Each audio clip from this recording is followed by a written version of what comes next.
Welcome to question hour. Hyderabad global city, తెలంగాణకు ఆర్థిక ఆయువు పట్టు. ఎన్నో అవకాశాలకు కేంద్రం తెలంగాణ. $1 ట్రిలియన్ ఆర్థిక వ్యవస్థగా రాష్ట్రాన్ని తీర్చిదిద్దే క్రమంలో సీఎం రేవంత్ రెడ్డి ప్రత్యేక చొరవ తీసుకొని నిర్వహిస్తున్నారు రైజింగ్ తెలంగాణ ఈవెంట్. ఎంతో ఆసక్తి రేకెత్తిస్తున్న ఫ్యూచర్ సిటీని రైజింగ్ తెలంగాణ సమ్మిట్ కు వేదికగా ఎంచుకున్నారు ముఖ్యమంత్రి. ఈ మహా సమ్మేళనానికి 44 దేశాల నుంచి 154 మంది ప్రతినిధులు వస్తున్నట్లు ప్రభుత్వ వర్గాలు చెబుతున్నాయి. ఒక్క అమెరికా నుంచే 46 మంది వస్తున్నారు. 2 రోజుల పాటు జరిగే సదస్సు లక్ష్యం లక్ష కోట్ల పెట్టుబడుల ఆకర్షణే.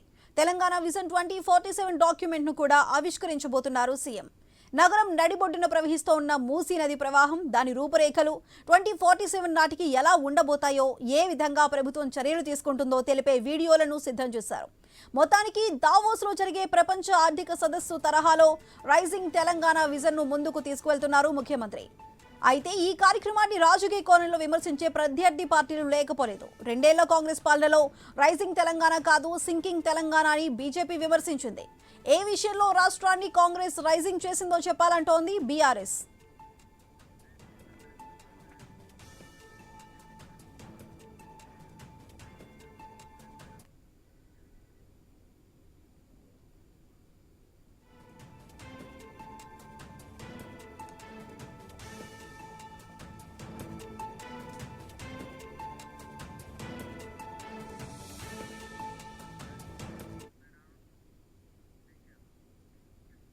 ఎంతో ప్రతిష్టాత్మకంగా నిర్వహిస్తున్న రైజింగ్ తెలంగాణకి సంబంధించి మరింత సమాచారాన్ని మా ప్రతినిధి స్వామి లైవ్ లో అందిస్తారు. Swamy, over to you.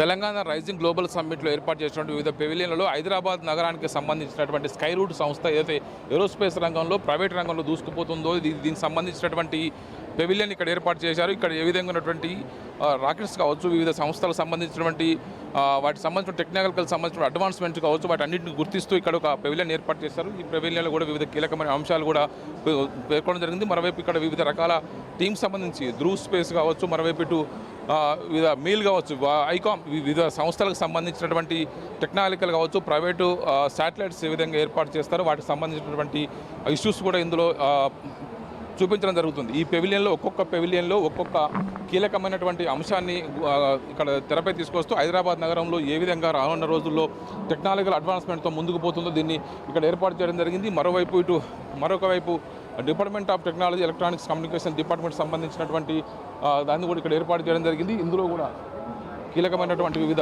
పెవిలియన్స్లో వారి టెక్నికల్ అంశాలు ఇక్కడ చూపించే విధంగా ఏర్పాటు చేయడం జరిగింది. తెలంగాణ టీ వర్క్స్ కావచ్చు, మిగతా డిపార్ట్మెంట్లు ఏ విధంగా పనిచేసి కొత్త నూతన ఆవిష్కరణలు చేస్తున్నారో అవి తెలిపే విధంగా ఇక్కడ ఏర్పాటు చేయడం జరిగింది. మరొకటి ఇక్కడ ఫ్యూచర్ స్టాండర్డ్స్ ఆఫ్ లైజనింగ్ సంబంధించిన ఇక్కడ డ్రోన్స్ కావచ్చు, పోలీస్ డిపార్ట్మెంట్కి సంబంధించినటువంటి భవిష్యత్తులో ఏ విధంగా దీన్ని ముందుకు తీసుకెళ్తారో, డ్రోన్స్ ఏ విధంగా ఉపయోగిస్తారో సంబంధించి ప్రత్యేకమైన పెవిలియన్ ఇక్కడ ఏర్పాటు చేశారు. ఈ డ్రోన్స్ ఏ విధంగా ఎమర్జెన్సీ టైంలో ఏ విధంగా పనిచేస్తాయి, కీలకమైనటువంటి పోలీసు ఎన్ఫోర్స్మెంట్ కోసం ఏ విధంగా ఎలాంటివి ఉపయోగిస్తారు, డిపార్ట్మెంట్ ఏ విధంగా ఏ టెక్నాలజీని వినియోగించుకొని వీటిని వాడుతున్నారని చెప్పి తెలుసుకోవడం కోసం వీటిని ఏర్పాటు చేయడం జరిగింది. ఇక్కడ మనం ఈ పెవిలియన్లో కీలకమైనటువంటి ఈ అనేక రకాల అడ్వాన్స్మెంట్ కూడా ఇక్కడ ఏర్పాటు చేశారు. పలువురు సీనియర్ ఐఏఎస్లు, ఐపీఎస్లు వీటిని పరిశీలిస్తూ చూస్తూ ఇక్కడ వివిధ పెవిలియన్ని పోలీసింగ్ సిస్టమ్ అనేది ఇక్కడ మనకు ప్రత్యేకంగా ఏర్పాటు చేయడం జరిగింది. Aerial intelligence plus AI analytics, అదేవిధంగా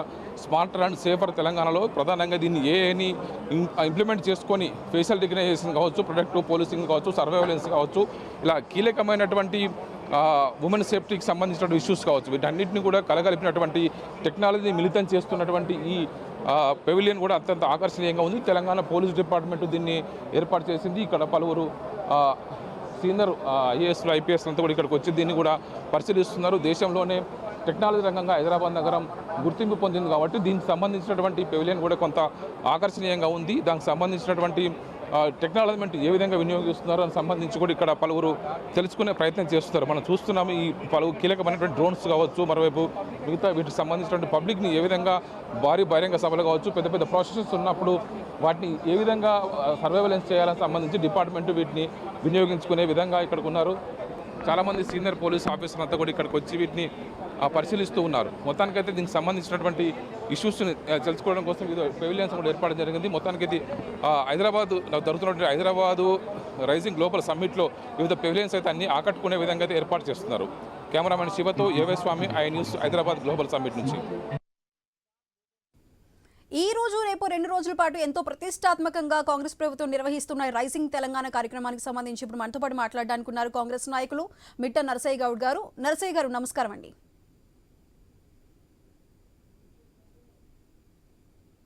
చెప్పండి. నరసయ్య గౌడ్ గారు, ఇప్పుడు మనకి పెట్టుబడులు, ఉపాధి అవకాశాలే లక్ష్యంగా ఇప్పుడైతే ఈ రైజింగ్ తెలంగాణ సమ్మిట్ అయితే జరగబోతుంది. ఇది ఏ విధంగా ఉండబోతుంది అంటారు? మేడం, ముందుగా మీకు ప్యానెల్ ఉన్న పెద్దలకు వ్యూవర్స్కు నమస్కారం. ఇప్పుడు రైజింగ్ తెలంగాణ అనేది ఈ తెలంగాణకు సంబంధించిన ఆర్థిక వ్యవస్థను పరిపుష్టం చేయడానికి ముఖ్యమంత్రి గారు తీసుకొచ్చినటువంటి మానస పుత్రిక.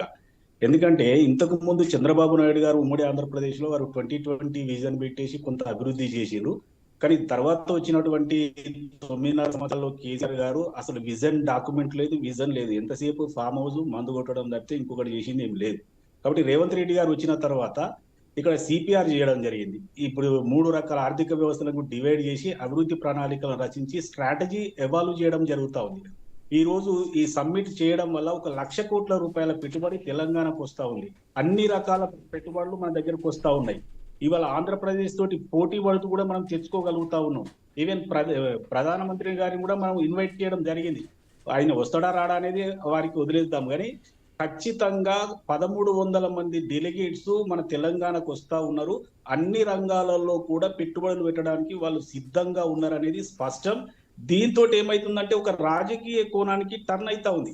ఈ రోజు బీఆర్ఎస్ కానీ బీజేపీ కానీ ఏం చేస్తా ఉన్నదంటే తెలంగాణలో రేవంత్ రెడ్డి గారు ఉన్నంత వరకు మన పప్పులు ఉడికే సమస్య లేదు, ఈయనను ఎట్లాగూ తగ్గించాలి, ఈయన ఏం చేసినా కూడా మనం విమర్శలు చేయాలన్న ఒక ఆలోచనకు వచ్చినట్టుగా కనిపిస్తా ఉంది.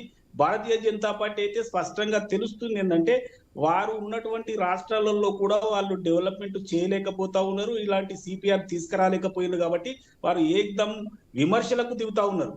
ఇవాళ ప్రధానమంత్రి గారు ఎందుకు రాకూడదండి? ఇంత పెద్ద సమ్మిట్ ఉంటే మన భారతదేశంలో ఒక రాష్ట్రానికి ఉపయోగకరంగా ఉన్నప్పుడు భారతీయ జనతా పార్టీకి ఏమాత్రం ఆలోచన ఉన్నా ఖచ్చితంగా ప్రధానమంత్రి గారు రావాలి. ఈ రోజు 8 మంది ఎంపీలు ఉన్నారు, వాళ్ళకు 8 మంది ఎమ్మెల్యేలు ఉన్నారు. ఇక్కడ రాజ్యాధికారానికి వస్తామని చెప్తా ఉన్నారు. అయినప్పటికీ కూడా మేము ఇన్విటేషన్ పర్సనల్ గా ముఖ్యమంత్రి గారు పోయి ఇస్తే ఇప్పటి వరకు కూడా రాలేదు. ఈ రోజు ఎన్ని రకాలు ఉన్నాయి చూడండి. మీరు అక్కడికి వెళ్ళండి, 1300 పైచీలకు 44 దేశాల నుండి రకరకాల విద్యావేత్తలు కానీ, లేకపోతే ఏఐ కానీ, లేకపోతే కంప్యూటర్ కానీ, రియల్ ఎస్టేట్ కానీ రకరకాల వాళ్ళు వచ్చి వాళ్ళు పెట్టుబడులు పెడతా ఉంటే వీళ్ళకు మాత్రం కంటగింపుగా ఉన్నది. నేను ఒకటే స్పష్టంగా చెప్పదలుచుకున్నది ఏంటంటే రేవంత్ రెడ్డి గారు వారి గురించి ఒక్క మాటలో చెప్పాలంటే ఇది కలిసి వచ్చే కాలం వస్తే నడిచి వచ్చే సీఎం వస్తారని అన్నట్టుగా రేవంత్ రెడ్డి గారు మనకు ఒక స్వర్ణయుగానికి సంబంధించినటువంటి ముఖ్యమంత్రిగా మనం చెప్పుకోవచ్చు. ఎందుకంటే సిపిఆర్ అంటే మామూలు డాక్యుమెంట్ కాదు. మీరు ఈ డాక్యుమెంట్ను ప్రపంచ వ్యాప్తంగా ఎన్ని దేశాలు అయితే ఉన్నాయో అన్ని దేశాలు కూడా స్టడీ చేస్తూ ఉన్నారు. భారతీయ జనతా పార్టీ వాళ్ళకు కూడా నేను సూచన చేసేది అంటే మీ రాష్ట్రాలలో కూడా మీరు ఇది చేయండి. మీ రాష్ట్రాలలో కూడా మీరు ఖచ్చితంగా మీరు స్టడీ చేసి మీరు కూడా డెవలప్ కమ్మని మేము చెప్తా ఉన్నాం. అందుకైనా మీరు రావాలి కదా, తెలంగాణకు వచ్చి ఏం జరుగుతుందో చూడాలి కదా. మీరు 80 ఎకరాలలో ఎన్ని స్టాల్స్ వేసినాము, ఎంతమంది నిపుణులు ఉన్నారు, ఏం జరుగుతుంది, ఇక్కడ ఉన్నటువంటి మన రాష్ట్రంలో ఉన్నటువంటి అన్ని వనరులను కూడా మేము అక్కడ పెట్టడం జరిగింది. ఎవరికి ఏ ఫీల్డ్ నచ్చితే ఆ ఫీల్డ్లో వాళ్ళు పెట్టుబడి పెట్టవచ్చు. ఇంత పారదర్శకంగా ముఖ్యమంత్రి రేవంత్ రెడ్డి గారు తీసుకొస్తా ఉంటే ప్రతిపక్షాలకు కొంచెం కూడా ఇది లేదు. 9.5 సంవత్సరాలలో కేసీఆర్ గారికి ఎందుకు రాలేదు ఈ ఆలోచన? రెండో కీలకమైన విషయం ఏంటంటే గుజరాత్ లో వాళ్ళు రివర్ ఫ్రంట్ బాగా చేసుకున్నప్పుడు మూసీ రివర్ ఫ్రంట్ కు వీళ్ళు ఎందుకు నిధులు ఇయ్యారండి? అంటే గుజరాత్ కు ఒకటి. మళ్ళీ మీ దగ్గరకు వస్తానండి. సో నర్సయ్య గారు, మళ్ళీ మీతో మాట్లాడే ముందు షార్ట్ బ్రేక్ తీసుకుందామండి.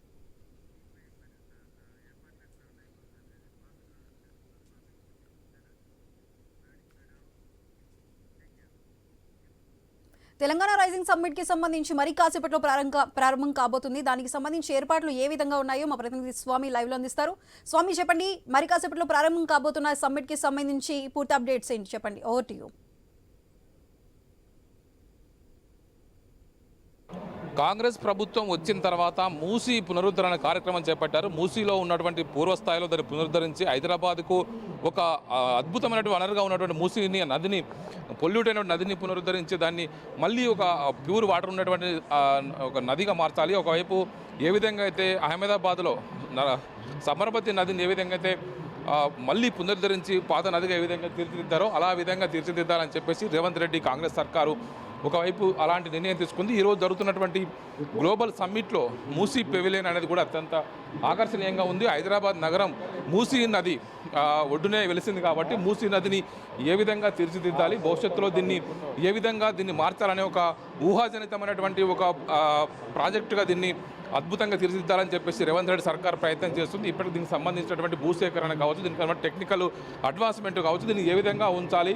ఇక్కడ గతంలో ఒకవైపు సియోల్ నగరంలో ఏ విధంగా అయితే పాత నదుల్ని పునరుద్ధరించి ఏ విధంగా తీర్చిదిద్దారో అదేవిధంగా హైదరాబాద్ నగరంలో ఉన్నటువంటి ఈ మూసీ నదిని పునరుద్ధరిస్తే భవిష్యత్తులో ఎలా ఉంటుంది, రాజేంద్ర నగర్ నుంచి మరోవైపు ఉప్పల్ బాగాయత్ వరకు కూడా ఉన్నటువంటి మూసీని ఏ విధంగా రెండు వైపులా మూసీకు రెండు వైపులా ఒక క్లీన్ వాటర్ తోటి ఇప్పటికే పొల్యూట్ అయినటువంటి మూసీ నదిని క్లీన్ వాటర్తో తీర్చిదిద్దే విధంగా అనేక రకాల ఎస్టీపీలను ఏర్పాటు చేసి హైదరాబాద్ నగరానికి దీన్ని ఒక కానుకగా ఇవ్వాలని చెప్పేసి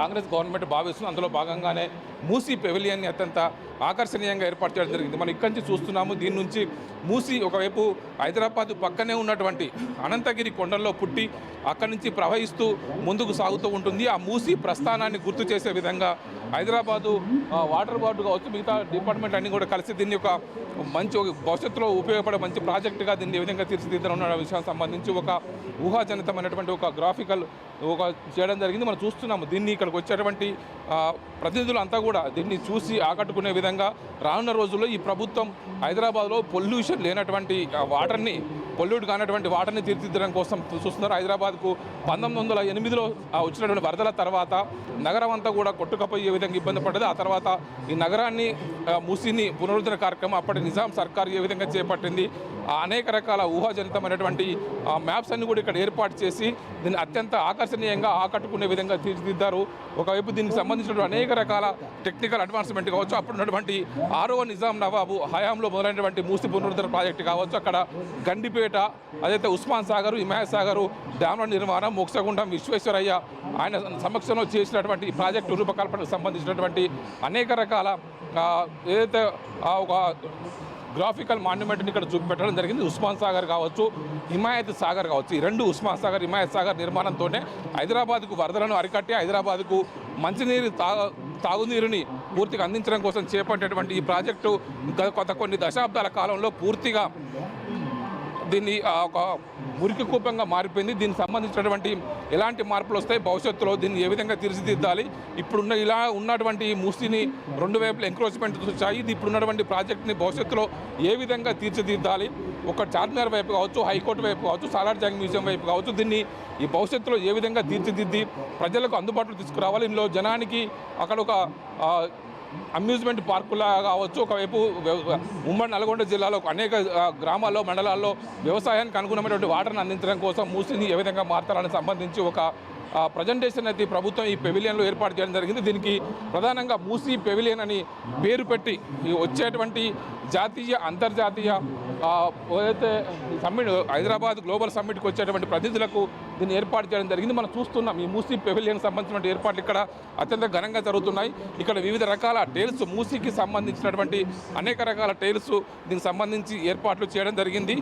అందుకు అనుగుణంగా ఈ అత్యంత ప్రభుత్వం దీన్ని అత్యంత ప్రతిష్టాత్మకంగా తీసుకున్నది కాబట్టి ఇక్కడికి వచ్చేటువంటి ప్రతినిధులందరికీ కూడా మూసీకి సంబంధించినటువంటి అనేక రకాల ఈ Musi river front development project అనేది ఏ విధంగా ఉంటుంది, రానున్న రోజుల్లో దీన్ని ఏ విధంగా ముందుకు తీసుకెళ్లాలని సంబంధించి కూడా ప్రభుత్వం దీనికి సంబంధించిన ఒక భారీ ప్రాజెక్ట్ అది ఏర్పాటు చేయడం జరిగింది. ఇక్కడ వచ్చేటువంటి ప్రతినిధులకు మూసీలో ఎలాంటి కార్యక్రమాలు ఉంటాయని చెప్పేసి ఉన్నతాధికారులంతా కూడా ఉదయం నుంచి కూడా దీన్ని చూస్తూ ఉన్నారు. ఒకవైపు జాతీయ అంతర్జాతీయ ప్రతినిధులు వస్తారు కాబట్టి వారికి దీనికి సంబంధించి 55 కిలోమీటర్ల మూసీ రివర్ ఫ్రంట్ డెవలప్మెంట్ ప్రాజెక్టుకు సంబంధించి ఒకవైపు ఉస్మాన్ సాగర్ నుంచి మొదలు పెడితే అక్కడ గాంధీ సరోవర్ని ఏర్పాటు చేస్తారు. ఎక్కడెక్కడ ఎలాంటి దీనికి సంబంధించినటువంటి డెవలప్మెంట్స్ వస్తాయని చెప్పి గతంలో ముఖ్యమంత్రి రేవంత్ రెడ్డి ఆలోచనకు అనుగుణంగా ప్రభుత్వం దీన్ని ఏర్పాట్లు చేస్తుంది.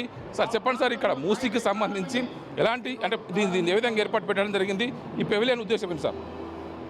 చూస్తున్నాం అధికారులంతా కూడా దీనికి సంబంధించినటువంటి ఏర్పాట్లలో నిమగ్నమై ఉన్నారు.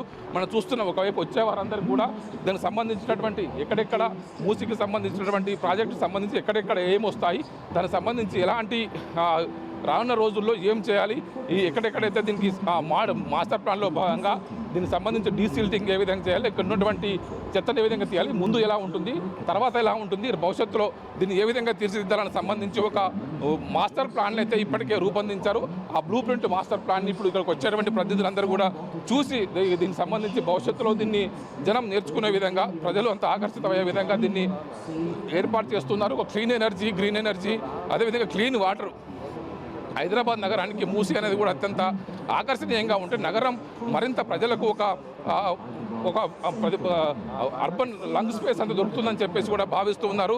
మనం చూస్తున్నటువంటి ఇక్కడ వచ్చేటువంటి ప్రతినిధులకు మూసీకి సంబంధించినటువంటి ఒకవైపు ఆ క్విజ్ కావచ్చు, మూసీ మీద ప్రజలకు ఉన్న అవగాహన కావచ్చు, అనేక రకాల ఇష్యూస్ చూపెట్టడం కోసం ఇక్కడ ఏర్పాటు చేయడం జరిగింది. మనం చూస్తున్నటువంటి ఈ డిస్ప్లేలో ఇక్కడ వివిధ రకాలైనటువంటి టెక్నాలజీకి సంబంధించినటువంటి ఏర్పాటు చేయడం జరిగింది. ఇక్కడ ఇందులో మనం ఎలాంటి సంబంధించినటువంటి ఆ ప్రాజెక్టు సంబంధించిన కీలక అంశాలను కూడా తెలుసుకోవడం కోసం ఇక్కడ పెట్టడం జరిగింది. మూసీ రిజర్వేషన్ ప్రాజెక్టు సంబంధించి ఇది పెడితే ఇందులో దానికి సంబంధించినటువంటి పూర్తి స్థాయి డిస్ప్లే వచ్చే విధంగా ఇక్కడ ఏర్పాటు చేయడం జరిగింది. వచ్చిన ప్రతినిధులు కూడా వాళ్ళు దాని గురించి తెలుసుకోవడం కోసం ఏర్పాట్లు చేశారు. మిరాలం ట్యాంక్ వద్ద ఎలాంటి అభివృద్ధి జరుగుతుంది, గాంధీ సరోవర్ ప్రాజెక్ట్ ఏ విధంగా ఉంటుంది, రివర్ ఫ్రంట్ రిజర్వేషన్ ఏ విధంగా ఉంటుంది, రాజేంద్ర నగర్ వద్ద ఎలాంటి ఏర్పాట్లు చేస్తారని చెప్పేందుకు కూడా ఇందులో ఏర్పాటు చేయడం జరిగింది. మొత్తానికైతే మూసీ పెవిలియన్ అది కూడా ఇందులో రాగానే అత్యంత ఆకర్షణీయంగా ఆకట్టుకునే విధంగా ఏర్పాటు చేశారు. ఇది రాష్ట్ర ప్రభుత్వం అత్యంత ప్రతిష్టాత్మకంగా రానున్న రోజుల్లో దీన్ని కంప్లీట్ చేయాలని చెప్పేసి భావిస్తుంది. కెమెరామెన్ శివతో A Swamy, I news, Hyderabad global summit pavilion నుంచి. Right Swamy, thank you. పెట్టుబడులు, ఉపాధి అవకాశాలే లక్ష్యంగా రైజింగ్ తెలంగాణ కార్యక్రమం ప్రారంభం కాబోతుంది ఈ రోజు రేపు. అయితే దీని గురించి మనతో పాటు మాట్లాడడానికి కర్నె అరవింద్ గారు, బీఆర్ఎస్ నాయకులు మనతో పాటు ఉన్నారు. నమస్కారం అరవింద్ గారు. నమస్తే మేడం. అరవింద్ గారు, ఇప్పుడు కాంగ్రెస్ ప్రభుత్వం ఎంతో ప్రతిష్టాత్మకంగా గ్రాండ్ గా నిర్వహిస్తున్నటువంటి ఈ రైజింగ్ తెలంగాణ సమ్మిట్స్ కార్యక్రమానికి సంబంధించి విపక్షాలు ఆరోపణలు చేయడం తగదు అంటూ కాంగ్రెస్ నాయకులు చెప్తున్నారు. మరి మీరేం చెప్తారండి? మేడం, ముందుగా మీకు ప్యానెల్లో ఉన్నటువంటి నరసింహన్నకు నమస్కారాలు మేడం. Good afternoon. తెలంగాణ దేంట్లో రైజింగ్ మేడం? తెలంగాణ దేంట్లో రైజింగ్? తెలంగాణ భూములు అమ్మడంలో తెలంగాణ రైజింగ్ అయిపోయింది. తెలంగాణ రాష్ట్రంలో ఉన్నటువంటి విచ్చలవిడిగా జరుగుతున్నటువంటి అవినీతిలో తెలంగాణ రైజింగ్ అయిపోయింది. తెలంగాణ ఇలా యూరియా దొరకక రైతులు తిప్పట్లో తెలంగాణ రైజింగ్ అయిపోయింది. తెలంగాణ ఆత్మహత్యల ఇవాళ 6 లక్షల రూపాయలు పెట్టుబడి రాక, ఆ మార్గం లేక మహబూబాబాద్ లో ఆత్మహత్యలో తెలంగాణ రైజింగ్ అయిపోయింది. తెలంగాణ నిజంగా ఎట్లుండే తెలంగాణ ఇవాళ ఎటుపోయింది తెలంగాణ? 2 సంవత్సరాల లోపల విధ్వంసం అయింది తెలంగాణ అనేటువంటి విషయాన్ని సకల జనులు, సబ్బండ వర్గాలు చెప్తున్నటువంటి నేపథ్యం ఉంది. ఆ రోజే బాగుండనయ్యా, ఆ రోజే గొప్పగుండనయ్యా అనేటువంటి విషయాన్ని చాలా స్పష్టంగా చెప్తున్నటువంటి నేపథ్యం కూడా చాలా స్పష్టంగా కనిపిస్తా ఉన్నది. ఇవాళ నిజంగా మేడం, రైతేర్చిన రాజ్యము ఎద్దేర్చిన వ్యవసము ముందల పడదంటారు. ఇవాళ రైతును రాజు గతంలో చేస్తే ఇవాళ రేవంత్ రెడ్డి గారు వచ్చిన తర్వాత 2 సంవత్సరాల లోపల తెలంగాణ పూర్తి స్థాయిలో విధ్వంసం వైపు పోతున్నటువంటి నేపథ్యం చాలా స్పష్టంగా కనిపిస్తున్నటువంటి నేపథ్యం ఉంది. 1, 2, 3 ఇవాళ ఎట్లాంటి విధానం మేడం? ఒక వర్గమైనా ఒక వర్గానికి న్యాయం చేసినటువంటి పరిస్థితి ఈ రేవంత్ రెడ్డి గారి సర్కార్లో ఉన్నదా? ఒకవేళ ఉంటే చెప్పగలుగుతారా అనేటువంటి విషయాన్ని చాలా స్పష్టంగా తెలంగాణలో ఉన్నటువంటి సకల జనులు, సబ్బండ వర్గాలు చెప్తా ఉన్నారు మేడం. నిజంగా ఈ ప్రాజెక్టు, ఈ ఫ్యూచర్ సిటీ అనేది మా ప్రాంత సరిహద్దుల్లో ఉంటుంది, మా నియోజకవర్గాల సరిహద్దుల్లో ఉంటుంది. ఆ రోజు ఫార్మా సిటీ కోసం దాదాపుగా 20,000 ఎకరాల భూమిని సేకరించి మేము ఫార్మా సిటీ ఏర్పాటు చేయాలి అనేటువంటి ఆలోచన చేస్తే, ఇదే కాంగ్రెస్ పార్టీకి సంబంధించినటువంటి నాయకులు, నాటి పిసిసి అధ్యక్షులు, నేటి ముఖ్యమంత్రి గారు ఏమన్నారు అంటే, మేము అధికారంలోకి వచ్చిన తర్వాత ఈ ఫార్మా ఉండకూడదు అనేటువంటి పద్ధతిలా ఆయన తిరిగి మీకు భూములు ఇస్తాము అనేటువంటి విషయాన్ని చెప్పిండ్రు. ఇవాళ అది ఈ ఫ్యూచర్ సిటీ అనేది మహేశ్వరం, ఇబ్రహీంపట్నం సరిహద్దుల్లో ఉంటది మేడం. ఇవాళ ఆయన తీసుకున్నటువంటి భూములన్నీ కూడా 2019 భూ చట్టంలో న్యాయపరమైనటువంటి చిక్కులు వస్తాయి అనేటువంటి విషయం తెలిసి కూడా ఆయన ఇట్లాంటి ప్రయత్నం చేస్తా ఉంటే చాలా స్పష్టంగా ఓకే, అరవింద్. తెలంగాణ రాష్ట్రంలో ఉన్నటువంటి అన్ని వర్గాల ప్రజలు, ముఖ్యంగా ఓకే. మాకు తెలుసు మేడం వాస్తవం ఏంది, ఆడ సేకరించినటువంటి భూమి ఎంత, ఇవాళ జరుగుతున్నటువంటి ఎవరికి లాభం జరుగుతా అరవింద్ గారు ఉన్నది అనే ఓకే అండి. నర్సయ్య గారు మీరు మేడం, చెప్పండి. ఇప్పుడు 2047 విజన్ డాక్యుమెంట్ ని కూడా ఈ రోజు మేడం, ఆవిష్కరించబోతున్నారు. దయచేసి దీనికి సంబంధించి విజన్ డాక్యుమెంట్ కూడా ఏ విధంగా ఉండబోతుంది? ఇప్పటికే విపక్షాలు దీనికి సంబంధించి రైజింగ్ తెలంగాణకు సంబంధించి విపక్షాలు కూడా విమర్శలు చేస్తున్న నేపథ్యంలో 2047 విజన్ డాక్యుమెంట్ ఉద్దేశం ఏమంటారు? మేడం నేను ఏమంటున్నా, అరవింద్ గారికి ఒక సూచన ఏంటంటే, మీరు 9.5 సంవత్సరాలు ఉండి కనీసం విజన్ డాక్యుమెంట్ అంటే ఏ రకంగా స్ట్రాటజీ చేయాలి, ఏ రకంగా పెట్టుబడులు తేవాలన్న ఒక ఆలోచన కూడా చేయనటువంటి వాళ్ళు ఇంత పెద్ద ఎత్తున సమ్మిట్ గ్లోబల్ సమ్మిట్ జరుగుతూ ఉంటే దాని మీద విమర్శలు చేయడం ఏంటండి? నేను అనేది ఇది ఏ వ్యక్తిగతంగా రేవంత్ రెడ్డి ఇంట్లోకి వచ్చేది కాదు కదా, ఇది కేవలం తెలంగాణ అందరికీ సంబంధించినటువంటి విషయం. కాబట్టి తెలంగాణకు లాభం జరుగుతుంది. 1,00,000 కోట్ల పెట్టుబడులు మనం ఉపాధి అవకాశాలు పెరుగుతాయి, ఉద్యోగ అవకాశాలు పెరుగుతాయి అన్న అంశాలతోటి మనం చూస్తుంటే ఏడ పెరిగింది అని ప్రశ్నించడం ఏందండి? మీరున్నప్పుడు ఏం పెరిగింది?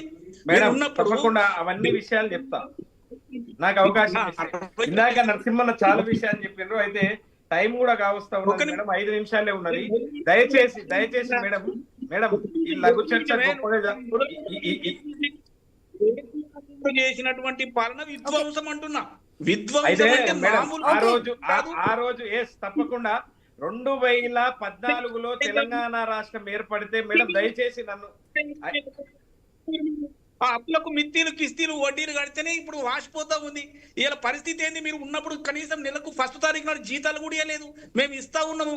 2 సంవత్సరాలలో దీన్ని గాడిలో మేడం ఒకటే విషయం మేడం మీ ఐ న్యూస్ మన సామాన్య అక్కడే ఉన్నాడు, ఆ పక్కకు మీర్ఖాన్ పేట ఉంటది, ఆ పక్కకు వినండి, ఆ పక్కకు మేడిపల్లి ఉంటది, ఆ పక్కకు మీర్ఖాన్ పేట ఉంటది. ఒక్కసారి ఆ గ్రామాల లోపలికి పోయి మాట్లాడమని చెప్పండి, ప్రజల చేత మాట్లాడియామని. అయితే దయచేసి రేవంత్ రెడ్డి గారు తీసుకున్నటువంటి నిర్ణయం ప్రపంచ వ్యాప్తంగా అక్కడ ప్రశంసలు వస్తా ఉన్నాయి. ఇవాళ భారతీయ జనతా పార్టీ కిషన్ రెడ్డి గారు కూడా వచ్చి అక్కడ విజిట్ చేస్తా ఉన్నారు. మీరు కూడా కేసీఆర్ కూడా ఫామ్ హౌస్ నుంచి బయటకు వచ్చి నాకు అవకాశం ఇస్తారా? అరవింద్ గారు చూద్దామండి. అరవింద్ గారు దయచేసి ఓకే అండి. ఓకే నర్సయ్య గారు థ్యాంక్ యూ అండి. అరవింద్ గారు థ్యాంక్ యూ సో మచ్. ఈ రోజు రేపు 2 రోజులు కూడా ప్రతిష్టాత్మకంగా ఎంతో గ్రాండ్ గా తెలంగాణ గ్లోబల్ రైజింగ్ సమ్మిట్ అయితే నిర్వహించబోతున్నారు. 100 ఎకరాల విస్తీర్ణంలో ఎంతో గ్రాండ్ గా అతిరథ మహారథులతో ఈ కార్యక్రమాన్ని నిర్వహించబోతున్నారు. ఇది వాళ్ళ question hour. Keep watching I news.